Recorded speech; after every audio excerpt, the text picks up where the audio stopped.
India आघाडीच्या नेत्यांनी अखेर उपराष्ट्रपती पदासंदर्भात चर्चा सुरू केली आहे।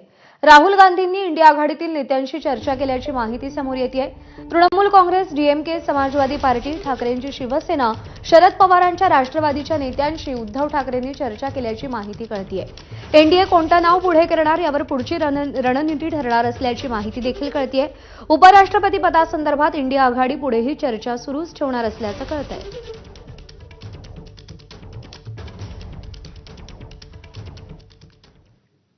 काल इंडिया आघाडीच्या बैठकीनंतर उद्धव ठाकरे आणि राहुल गांधी यांची स्वतंत्र चर्चा झाली। त्यानंतर महाविकास आघाडीचीही दिल्लीमध्ये स्वतंत्र बैठक झाली। बैठकीला महाविकास आघाडीचे नेते शरद पवार, राहुल गांधी, उद्धव ठाकरे, सुप्रिया सुळे, आदित्य ठाकरे उपस्थित होते। महाराष्ट्रातील राजकीय समीकरणांवरती बैठकीमध्ये चर्चा झाली आहे। विशेष म्हणजे या बैठकीत राज ठाकरेंचा मुद्दाही उपस्थित झाला। राहुल गांधींनी त्या संदर्भात माहिती घेतली आहे।